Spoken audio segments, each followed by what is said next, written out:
everybody today. Lisamarie, I don't know about you, but I just spent the last 24 hours masterminding with some of these industry professionals in commercial real estate. I mean, look, they made me feel really young because that's how long they've been in this business down in Atlanta, Georgia. Loved every minute of it. We were talking about business. We were doing all kinds of great things and a lot of deals, were coming out of it.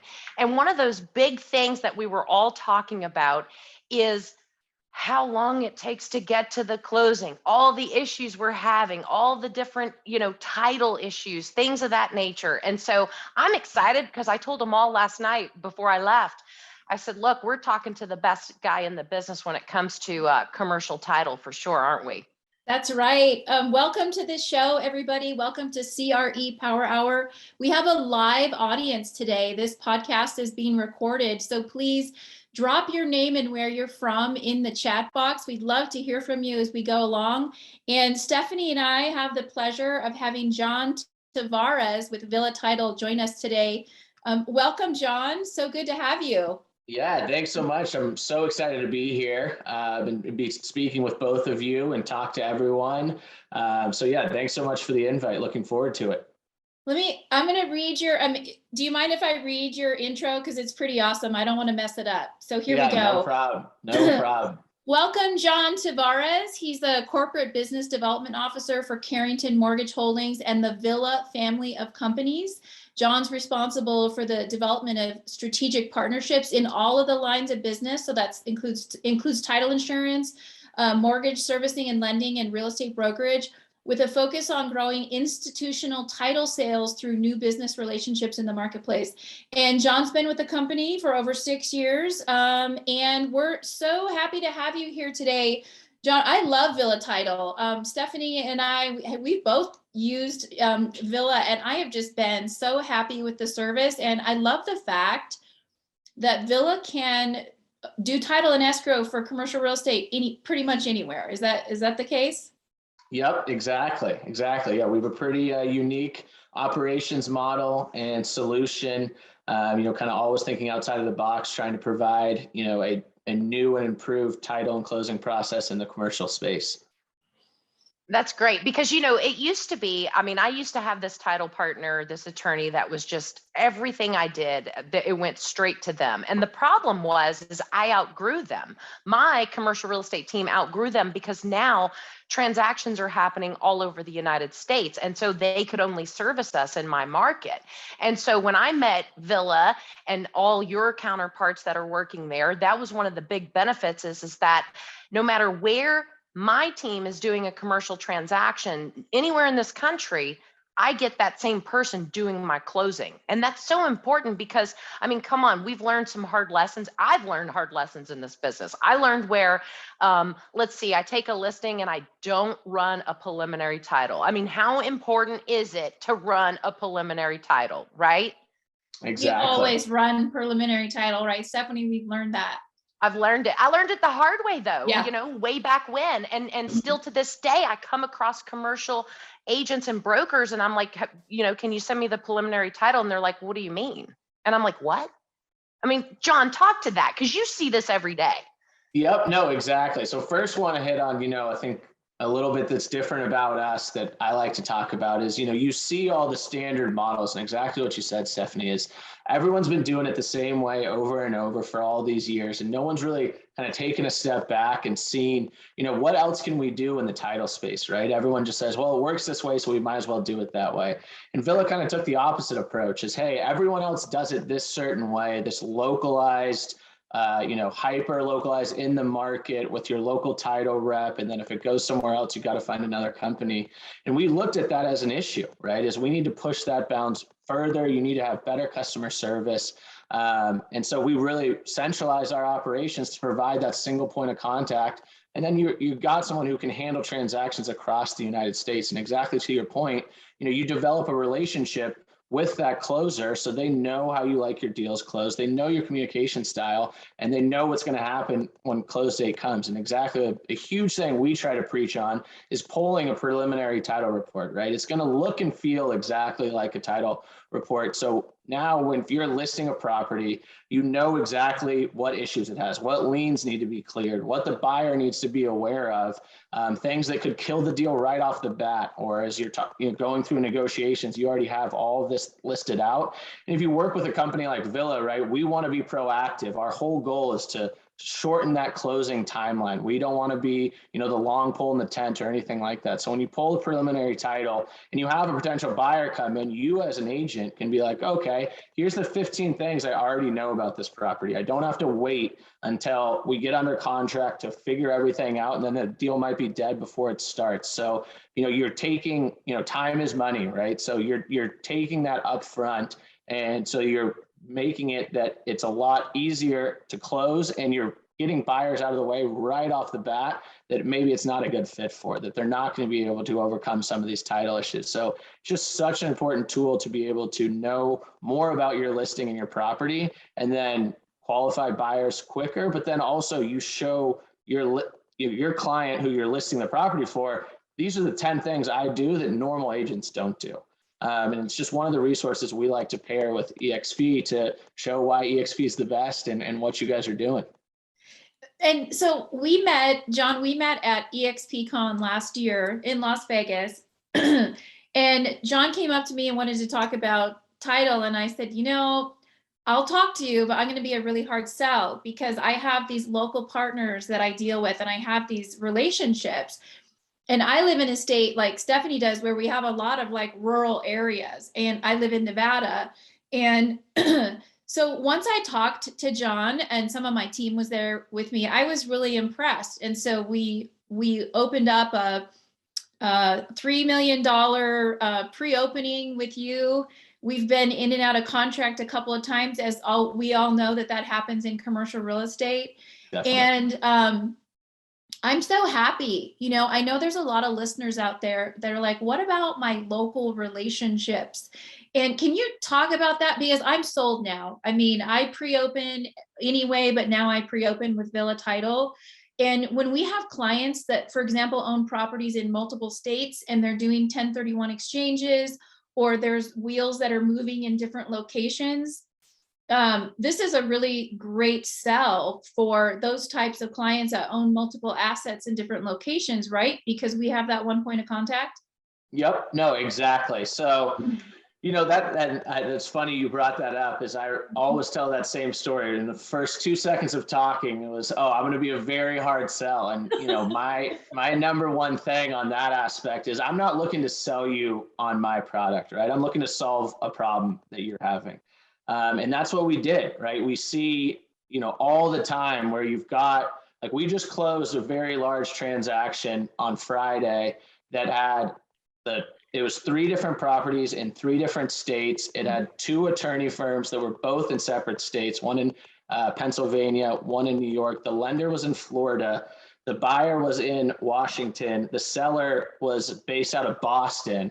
And so you have all these different parties that are communicating and talking and working on the transaction. And then we are able to centralize all of that through one communication channel, one person handling that transaction. And it makes a huge difference, right? Because at the end of the day, you can put all this tech and everything into a transaction, but it really comes down to the human element. And that's why we train our closers so much, and our operational staff is unbelievable. So if any complex issues or anything like that comes in, we handle it all internally. We don't have to go to a third party. We don't have to be dependent on anyone else. And you've got that single point of contact that's going to keep everyone straight and really quarterback the transaction of, hey, I need this from you. I need this from you. This is where this is coming from. And it just makes a huge difference to have that centralized single point of contact when you're dealing with so many different parties. That sounds like commercial escrow ballet, where you've got like all the people on the stage, all the moving parts. This is a great story, and I haven't had a chance to tell Stephanie this, but I want to share it with our live audience today, and jump in on the chat if anything like this has happened to you. So this $3 million deal I was talking about that we opened with Vylla recently, we went in and out of title, and we're back, or in escrow, we're back in now, and the buyer was adamant about using another title company. So guess what happened? 3 or 4 days in, the title company said, we cannot write insurance or close escrow in this particular location. So guess who we were able to go back to? And there was no doubt in our mind that it could happen. So, I mean, think about that, where people push and push, and then they get into a location. How many days have we wasted? And time is money, right? So I was so happy. I didn't even have to do anything. I just smiled and said, let's write an addendum and get back to Vylla. Yep. No, definitely. And yeah, we appreciate that. And I think, that's the biggest thing, right? Is people, and what I want to say to, agents and listeners out there is, I've talked to some agents who are like, oh, I don't really push title because, every title company is the same, and it's really not. And it really makes a huge difference, especially, if you've got an easy transaction. I always say, if it's all cash and it's a straightforward property, anyone can close that. But a lot of times how we win business and what we say is, give me your hardest deal, or give me a deal that isn't closing right now because of X, Y, and Z, or because there's issues, and let us show you what we can do. Because 9 times out of 10, we're going to be able to close that. And that just goes back to kind of the expertise we work with, but then also our reach as a company. We have an incredible amount of resources, and really we think outside the box, right? It's, hey, I know First American couldn't close this, or I know Chicago couldn't close this because, they work in this one track siloed area, whereas we take a lot of different approaches. It's like, let's not say no, let's say yes, and see how we can make this work. And we're going to make it work 9 times out of 10 at the end of the day. So, we're excited to keep pushing the boundaries on the title side for sure. Well, and I can be a witness to that because, we had a massive Ohio deal, where there was like 9 different parcels that had been brought together over the course of many, many different years, and was insured by the largest name in title insurance. And they had a massive mess up. There was a deed that did not get transferred properly. And we took it to an auction platform, and because we knew we were going to drive up a ton of buyers, and we had multiple offers, multiple buyers, it went way over the reserve. However, early on, I was stupid and I bowed down to them and they said, nope, we close all of our deals with this title company. And I'm like, okay, whatever. And I didn't fight, and I should have fought. Well, now after that transaction, because that title company and the biggest insurer in title business handed that back to our team to fix that title problem. I'm like, wait, no. We're the brokers here. We list and sell the property. We've done our piece. You clean this mess up. You have insurance on it. You are the title company. And then we go to the auction platform and say, no, you fix this. This is your contractor. This is your vendor. Nothing ever happened. Not one thing happened. Well, here's what happened now. We've sold we carved off the bad deed. We just carved it off. We've resold the property, and we're re-getting it closed. But all of those people lost out. Every one of those people lost out. And we could have had this wrapped up back in, I think it was November. And it's now February, and it's going to be March before this transaction happens, because neither title company nor title insurancer would honor their services. They just passed it back to us like, oh, you fixed it. And when you fixed it, bring it back to us. Right. No, you SO, you know what? I mean, absolutely not. And I called John immediately and said, hey, you could do, they were willing to take everything and fix it all, put it all back together and do what their specialty is, which is not our specialty. So that's how important. And so now that auction company has to use Vylla. We have too much business going to them, and now they have to use Vylla because I'm not screwing around. We don't have time. Time is money, and we don't want to piss off our sellers and lose buyers because of timing on a bad title. Yeah, and you don't want to be dead in the water. Like you said, everything just sort of stopped and stalemated, and then a lot of those buyers move on. The other thing I think about is these small title and escrow offices in some city somewhere, and do they have the person power and the resources and the reach, like you were talking about, to close some of these deals? And could you talk to our live listeners today, John, about what you see are some of the biggest challenges in closing commercial deals from a title and escrow perspective in today's market? Yeah, definitely. I mean, I think you hit the nail on the head there. And, a lot of times people ask me, oh, what's the difference between a residential transaction and a commercial transaction? At the end of the day, right, the same process is really happening, but it's a lot more complex because you're not dealing with individuals. It's generally companies purchasing land and companies selling land, a lot more documentation and stuff like that. But at the end of the day, it really comes down to there's more parties involved. It's highly scrutinized because generally the dollar values are bigger. So that makes people more nervous. And, you have people who are trying to make themselves look better or put other people down. And so you really have to be an expert in your field, exactly what Stephanie said. And we know we're experts at what we do.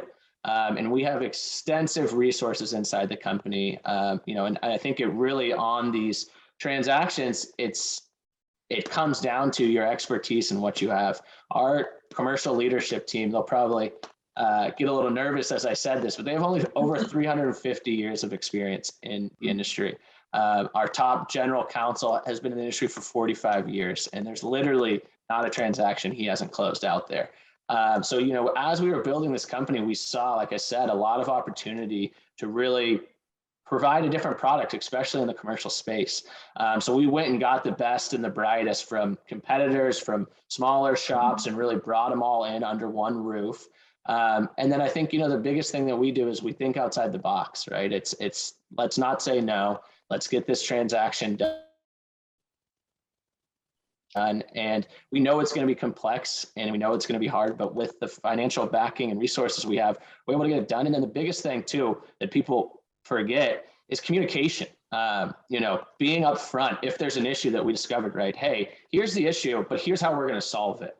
That takes out a lot of the pressure from everybody, making sure you're all on the same page. And that communication and customer service really goes a long way. And let's talk about cannabis because it's a big deal. I mean, I live in Nevada and cannabis is legal here. From a state perspective. So I called John, I think was it like on a Friday afternoon?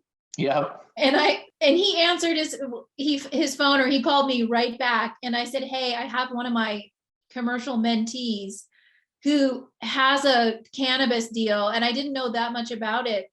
But the attorney that was involved said, I don't even know what to do with this. Like, how do we even close this deal? And so I called John, we talked, he actually got on the phone with my mentee, and it was a cannabis deal in, I don't know, was it Tennessee or something like that? Yeah, so originally we thought it was in California, but then it was in New Mexico. Oh, New Mexico, yeah.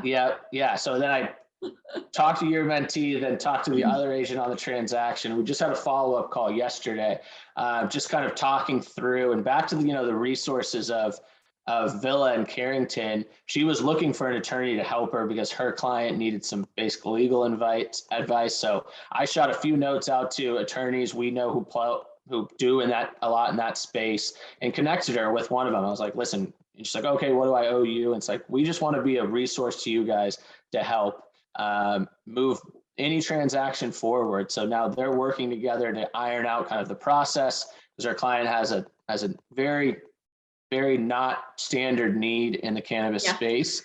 And so they're working to come to a solution, right? And it's like, hey, we're here to provide value, to solve your problems, to do anything we can to help you, even if we're not involved in the transaction. We just want to be here to help. So and who does that?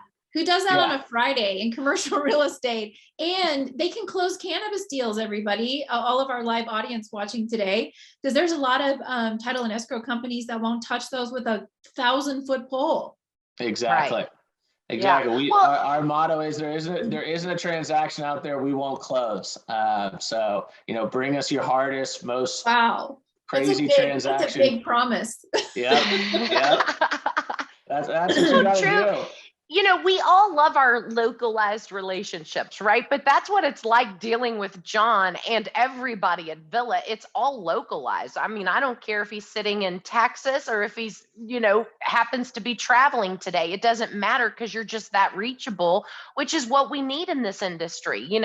I've never been one. And Lisamarie, we've talked about this several times. We talked about it with Bernadette on the last call about how we answer our phone and we're actually, in the trenches every day landing business. And the worst feeling is to get to the finish line, and then that's when it falls apart. And it happens every day in the Oh my title gosh. business, every single day.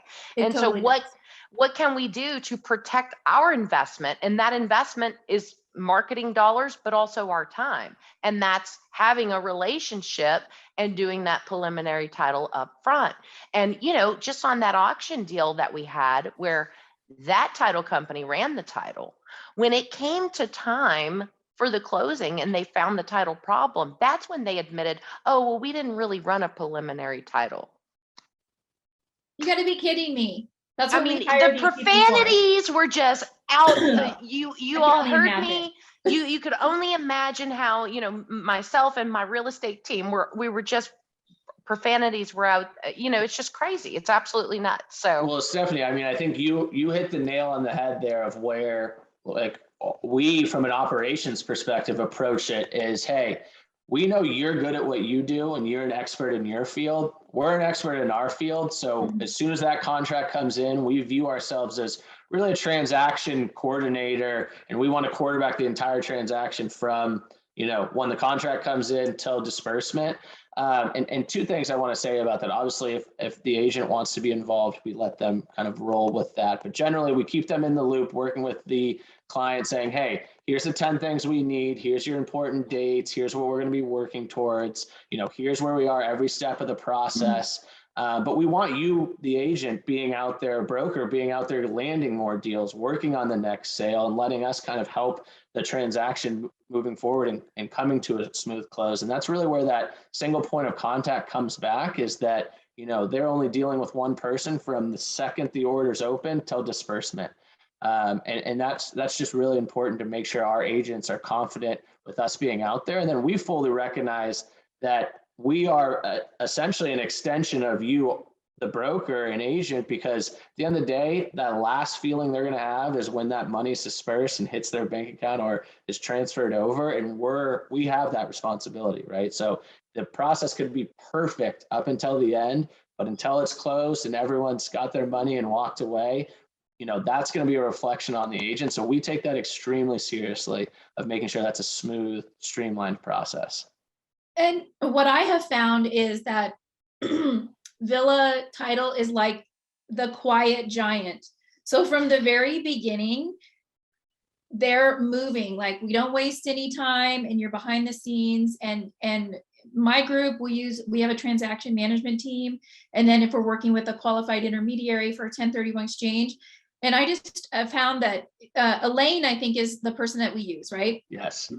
She's our point of contact. So any deal we ever do, no matter where we do it, because at eXp Commercial, we can do commercial real estate anywhere, right, Stephanie? So there are no boundaries anymore. There's no borders. And so having a partner that can follow you anywhere you go. And then when we had to cancel escrow because of our buyer, your team was on it so fast. We provided the document. It's almost like I have another transaction manager in Vylla Title, and all that does is make me and my team, or whoever you're working with, the agents and the brokers, look like superstars. No, yep, exactly. That's, you know, we realize we're in the service business, right? You know, we know what we signed up for. We want to provide a good product and really differentiate ourselves from the competition out there.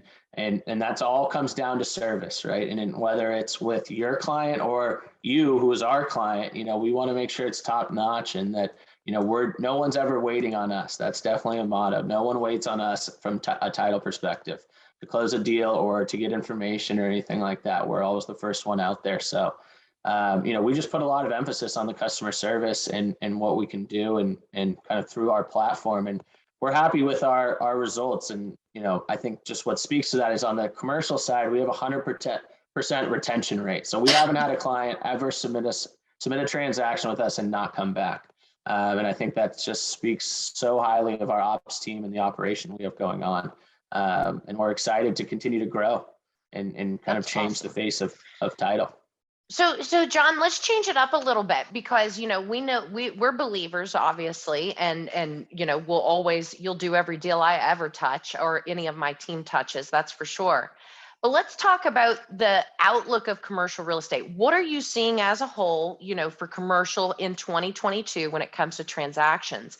And then I want to talk about how you all represent some of the largest iBuyers out there and how that is going to pertain to us in commercial real estate down the road. Yeah, so I mean, internally, we are very bullish on the commercial market. I think there's a lot of people who are concerned, and maybe that's from what happened in '08, and they just think it's too good to be true, and stuff's gonna, turn around, which is possible, right? But I think, the commercial market's never been stronger, in my opinion. There's so many Right. people who are, and I think it's a combination of education, people knowing what's out there, right? I think commercial real estate 10 years ago was this big scary thing that's out there that you don't, the normal person doesn't participate in. And now there's so Exactly. many different vehicles of to either syndicate money together or smaller transactions that mom and pop groups can get involved with. And I think that's really kind of pushing the industry, right? Is that you have so many buyers or people in the space now. That wasn't the case a little while ago. That's so right. I think that's just progressing the whole market, right? As it's more active, people are in it. So I think, as we kind of come out of COVID here and people are out and traveling again, I just think it's going to continue to grow. And I think, there's nothing but bright future in the commercial side. And the general public, you're right. I mean, they're more educated now. They are investors. It used to be the elitists or the multimillionaires, but now the general public has gotten savvy. We've seen all of this with the great resignation happening and more entrepreneurs coming into the industry looking to invest, looking to do startup businesses and need space to put them in and all kinds of different things. So, I mean, I think you're right. I had a conversation last night. And nothing against residential. We absolutely, I live in homes and build homes. I love residential. But I think now with the interest rates going up a little bit, that's going to it's not going to go away, obviously, and it's not going to have this bubble burst, but it's going to slow. But people have a lot of money. Yeah. And that's why we're getting a reach out of so many, I guess you would say new skin in the game of these people ready to do something. One of our big things is we always do is how many times do we get these calls or inquiries on our listings and we're like, okay, is this real? The first thing we say, okay, sign the CA. Once you've executed that, please send us proof of funds, right? I mean, been there, done that. And for so long, you can never judge a book by its cover, and you can never judge that phone call by what you're hearing on the other end. Because I have been shocked by some of all kinds of people in this industry. We had one just the other night where I was like, okay, let's see what they bring in, and then they send over legitimate multi-millions of dollars of proof of funds cash that they're ready to spend on not necessarily multifamily, but they're looking at, buying groups of single family and turning them into rental, which is going to become, and has started to become that new multifamily. And Yep. You're working with a bunch of those people already. Yeah, exactly. I mean, I think the iBuying buyer, right, is out there, and we do a ton of business with them because, right, back to our operations model, right, the iBuyer goes to an underwriter, a First American, Fidelity, Chicago, Stewart. And it's like, okay, well, I want to buy in these 36 MSAs, and I want a single team to handle my transaction, and I want, this is how I want my workflow to look. This is the reporting I need. And the big shops are like, well, yeah, we don't do that here. You can work with this team in Texas. You can work with this team in Florida. Here's what our reporting looks like, and here's what our workflow looks like. That's all we've got. And so they come to us, and it's like, okay, how many assets do you plan to purchase next year? Okay, then we're going to assign this big of a team to you, and we can scale the team or scale it back depending if things change. What do you want your workflow to look like? What do you want your reporting to look like? Okay, we're going to build all that into our system because we have a complete in-house IT standing by, ready to customize our workflows, customize reporting, anything like that. So our model really, gravitates towards them as well, being that they'll have a single point of contact. And let's say they're going to close 10,000 units next year. Well, then they're going to get, 10 or 15 closers who are going to handle all of their transactions with an escalation point, monthly meetings, reporting, et cetera. And, that's just really when I talk, we're looking to be a resource, right? We want to be a good partner. We want to customize anything we can to make, your jobs are easier.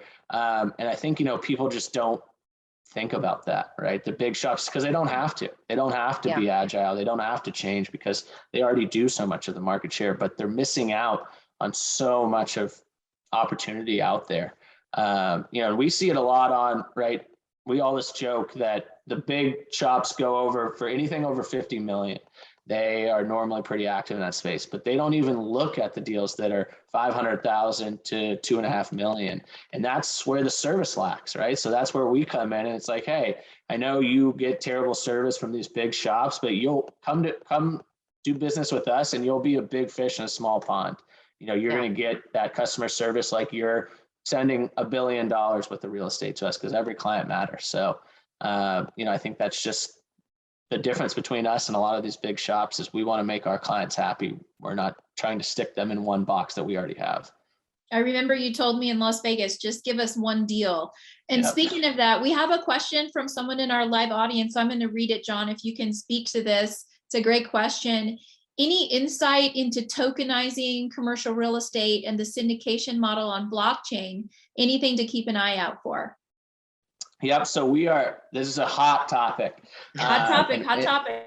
And we have done a ton of internal research, started building products, looked at how to close, Bitcoin transactions, and then just in general, what blockchain is going to do in the title industry, obviously, because most people think that they match pretty well, which is true.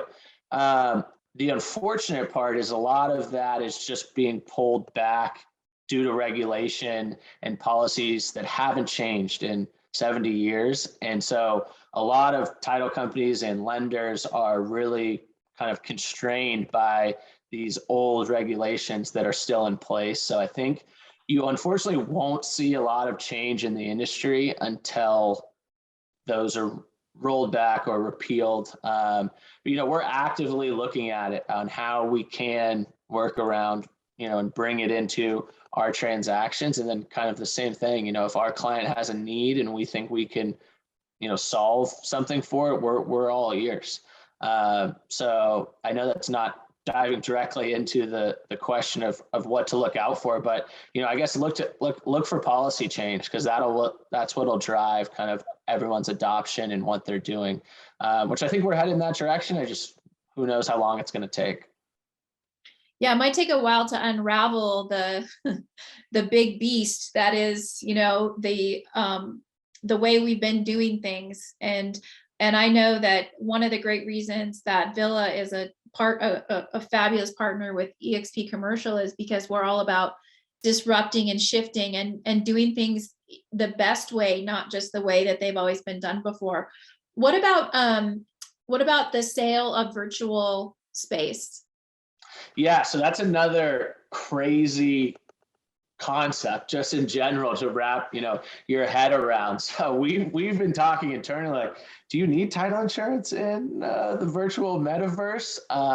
So far, we, as much as I'd like to issue a title policy in there, we don't have a ton of area in there. But I think it's interesting just the way of that goes. Does that qualify as a real estate transaction, or is that just an exchange of goods or services, right? What does that actually look like from a policy perspective? So same kind of thing. We've got a bunch of people we're very close with, the Mortgage Bankers Association, and I know that's been a big topic, and talking to people in Washington and what they're concerned about. And I think it's really caught people off guard, is that it's really exploded in the last 9 months here of that virtual space and what that's going to look like. I think it's just kind of the uncharted, wild west right now. Well, Stephanie, we work in a virtual world every day, right, Stephanie? Yeah. And go ahead. I know you had something So, you wanted to say? for the very first time, and I'm not saying this is how it's going to work in this, the different sandboxes of the metaverse and virtual spaces and so forth. But about this time last year, we actually acquired a big portion of a technology that runs our data and valuation. And it was the first time going through a transaction like that I landed on escrowing code for the technology.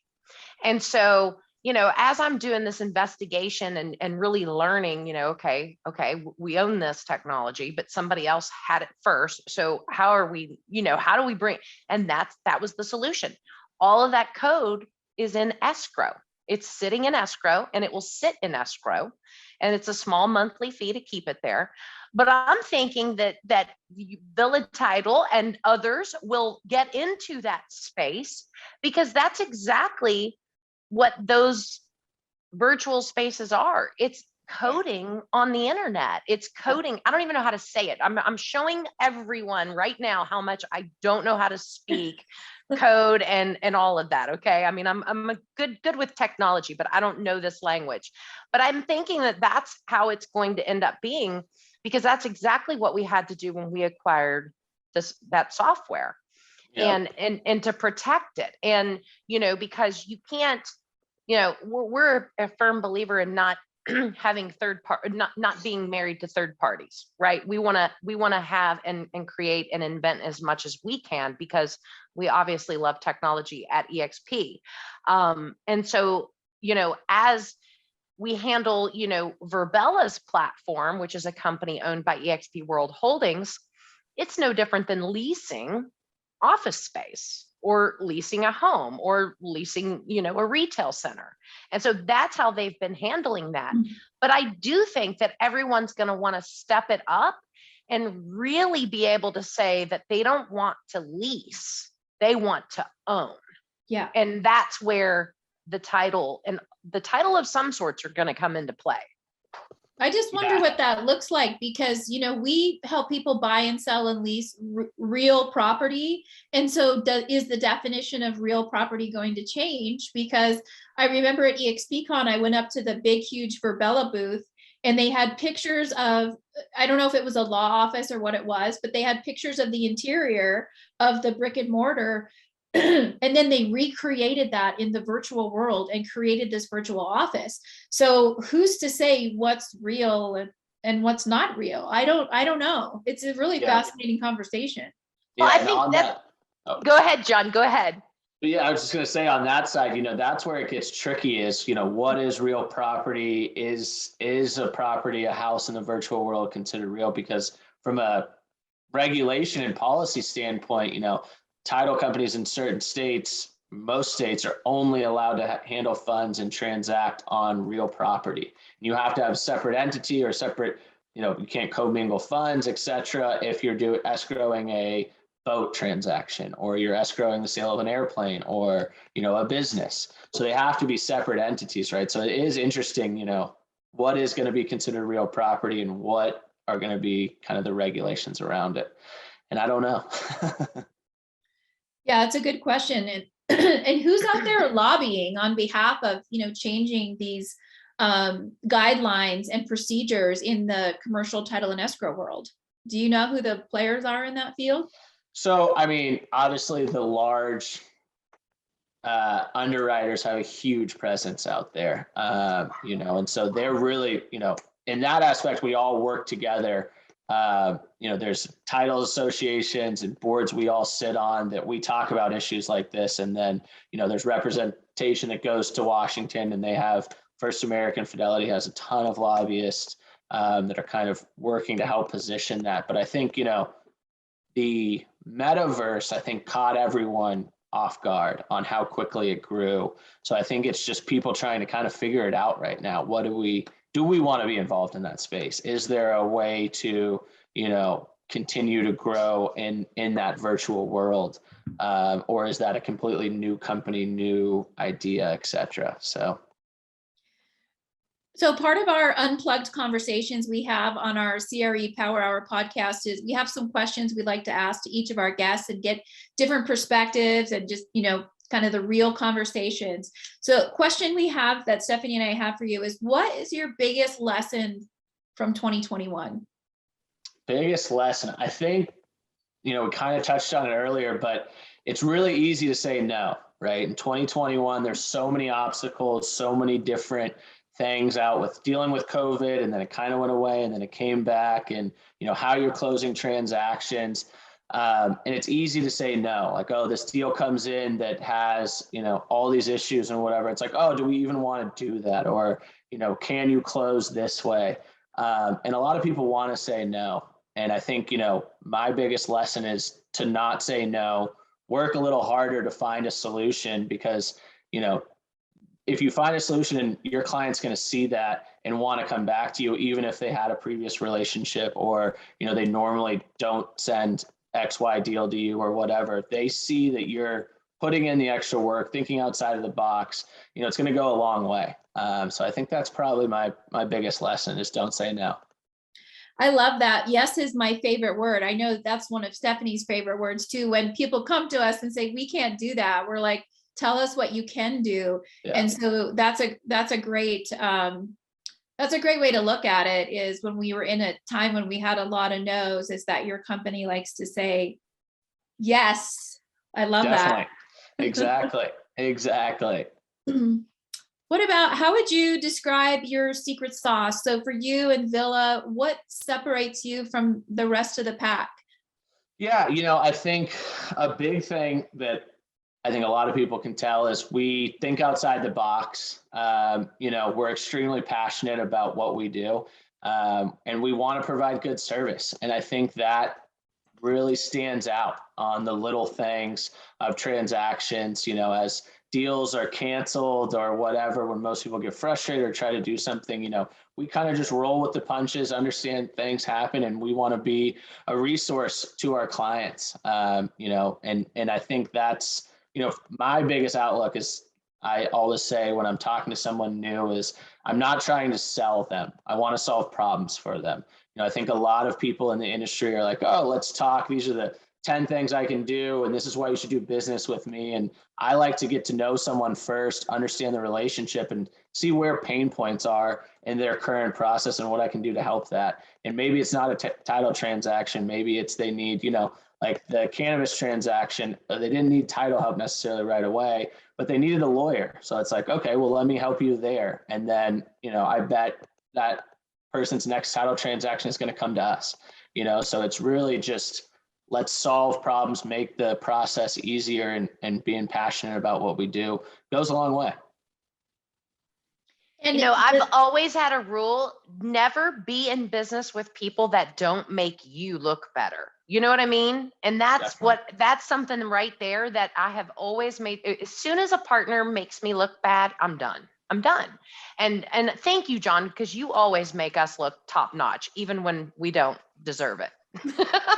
I don't know.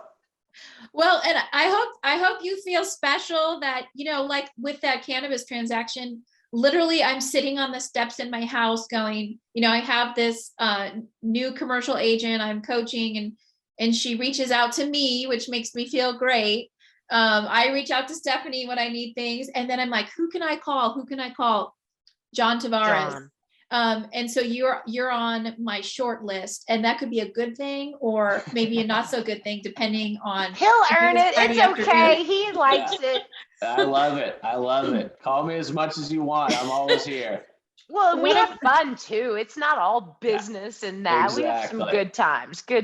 We had a little fun in Las Vegas, right? I was going to say. We had a lot of fun in Vegas. Fun was had in Las Vegas. And then 2 weeks later, John turns around and goes back to Vegas with me and Jim and Sam. And so we had multiple funs in Vegas. Exactly. It's hard not to have fun there. Exactly. I'm heading there this weekend, so if I have some stories. We've got some feedback from some of our live audience about, things that they've learned and what sets them apart. And somebody here said, this is so true.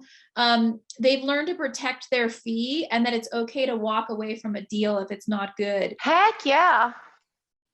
Definitely. Stephanie's, awesome. I knew Stephanie would be a heck yeah on that. Heck yeah. I tell you, I had an opportunity, and I'll still get it. You'll see. We'll see. And I'm not going to say exactly where this property is located, but it's in one of the most booming cities in all of America, overlooking the water. So that's what I'll say. And it's land. It's land that will be developed, and that is a forte of mine. I am a developer. That's how they found me. And you know, we're getting through all the things. We've done the valuation. We've ran the you know, all of these things are going in conjunction. And the next words out of their mouth was, okay, well, will you do it for 2%? I go, who in the hell do you think I am? What? No, I can't believe I've even talked to you. But you know, I'll get the deal, but I'm taking it on my terms because, you know, yes, it's in a booming market, but you know, there's a lot of effort that's going to go into there. There's about $40,000 worth of marketing that's going to go into, you know, really putting this property out to the masses in order to get the most price and value for them. And no, so heck yeah, is my answer on that. Stephanie, I love what you said in one of our previous CRE Power Hour podcasts with our live audience, is when people come back with an issue on price and you're like, what are you talking about? Why are you concerned about the price? Or, you know, about my fee? You should be concerned about how much money I'm going to get you for your property. That's exactly right. That's exactly right. Well, and you know, the funny thing about it, and it is so true. And, you know, when I do turn down business or walk away from business, sometimes it's not worth it. But a lot of times those properties end up coming back to me on the second go round when they've had a massive flop, because that agent that will reduce that fee is not going to spend the marketing dollars that I'm going to spend in order to get it out to the masses and pick up the phone and call those buyers that I know are in the market for this and put this in front of them. You know, a lot of this, I mean, this will be a big transaction, not the biggest I've done, but it's a big one. It's several hundred acres. And, you know, that might take me getting on a plane and having a face-to-face, right? But that's why I'm going to get compensated appropriately. And they'll make way more money because I'm willing to do that. That's how we sell real estate. The old adage, you get what you pay for it. It's obviously so true. I mean, the person who's going to do it for a percent less is not going to give you the product you want. And yeah, I mean, to your point, at the end of the day, you're going to make that up and more by going with a good agent. Yeah. And that's what, you know, if anybody out there in our live audience or listening to this on our podcast is interested in finding out more about the tools and the technologies and all of the experience that Stephanie and I have, please reach out to us. Our moderator has put our calendar links and our LinkedIn profiles in the chat. So I have another question for you, John. Are you feeling like you're a grilled cheese yet? We've been grilling you. I love it. Bring it on. He loves it. What is your advice, like your top level advice for agents and people who want to grow and scale their business in 2022? Yeah. You know, I think the biggest thing, like we just talked about, is don't say no.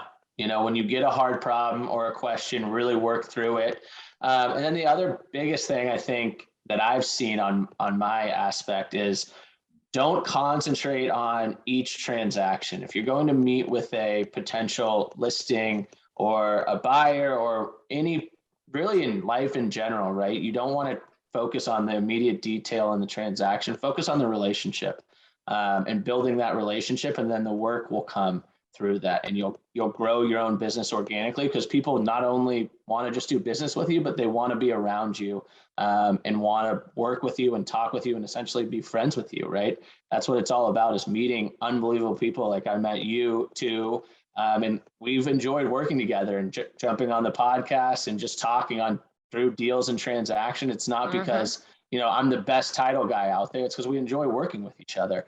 And we each help each other. And I think that's, you know, that just kind of snowballs. And it's exciting and fun to be around people who care about what they do and are working together with other like-minded folks. So I think that's the biggest advice is, you know, concentrate on the relationship, not the transaction. That's so true. We have one of our live listeners today said, this is a relationship building business. I think we cannot underestimate the power of that statement. That's right. And even, you know, with getting deals, you know, transactions, leases, whatever, That's relationship, but also, if you haven't, if anybody hasn't that's listening, my biggest advice is start building those relationships with your strategic partners to make you better. And John being a great one to start that out with, because that is where you become so solid. People come to me every single day because they know I get shit done. And the only reason I get shit done is because the people I partner with get it done with me. And sorry for the S-bomb drop, but it's the truth. It just is. We're and keeping it real. This is keeping it real. This isn't mommy's power hour, or whatever. So, we're good there. But no, it's true. And I mean, that's when I started really, really making money, is when it wasn't just me that was the brainchild of everything when it came to a transaction. I love being able to pick up the phone and call John and go, what's your opinion on this? Because he's seeing all these deals happen across the country. He's seeing data that we haven't seen necessarily or have access to. Same with having the lending partner, same with having, all the different necessities in order to get business happening. So no, that's, if you don't know who your person is, I want you to make sure that each bucket you build that relationship this year.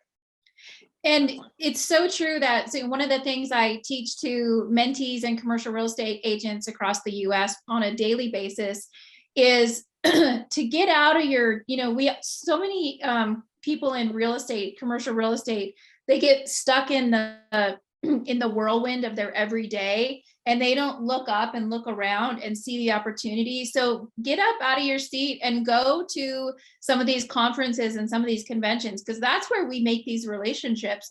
That's where you meet the people that Stephanie's talking about that can be your biggest champions, that can help you get things done and accomplish your goals, and that you can pick up the phone and call them. And it's great to meet people virtually and be picking up the phone and cold calling, but you can also make these great relationships by going out and taking advantage of some of the powerful conferences we have, commercial real estate conferences across the United States. I wouldn't have met John in person and made such a connection with him if we hadn't been dancing and having drinks with Jazzy Jeff, DJ. And no, I mean, but just really just hanging out and having an opportunity to talk face to face. So this is as close as we can get, but it is really important to forge those connections. So any last thoughts or words of wisdom, John, that you have for our live audience today? Yeah, just one thing that you both just reminded me. I think a big thing that people get in trouble with or, hesitant in a way is be confident in yourself and know it's okay to not know everything. I think a lot of people get into a space and someone asks them something and they try to make up an answer and then they just look unintelligent. And then that person's like, well, why wouldn't they just tell me they didn't know? I don't expect everyone to know everything. And so all the time I'll be on calls and talking to someone. Like I was on a call this morning with a broker of record and started asking me intimate details about a release. And I was just like, I'm going to be honest. I don't know this answer because I don't do this every day, but someone on my ops team will, and I'll get back to you. And I think, just having the confidence in yourself of, hey, I know X, Y, and Z, but I don't know ABC. And I'm going to find someone who's really good at that and utilize them. But being upfront and honest of saying, hey, I don't know that is okay. And I think people nowadays and today are just very insecure to say, oh, I don't know that, but I don't think it makes you look unintelligent. So that's my final words of wisdom. That's great. Yeah. And someone in the live chat was agreeing with you. I mean, that's how you create the authentic relationships, right? Is by being honest. If you're disingenuous and you're like full of beans, people are going to know that for sure. And they're not going to want to do business with you. That's right. Thanks for coming today. And, I love surrounding myself with people like Stephanie and John and our amazing Katie behind the scenes. And thank you so much for joining our live podcast, CRE Power Hour. You can find us on Spotify if you'd like to follow our podcast. And you can also find us on YouTube. And tune in again in 2 weeks. So we're second and fourth Wednesday. We have another special guest coming up. And John, Stephanie, thank you so much for being here today.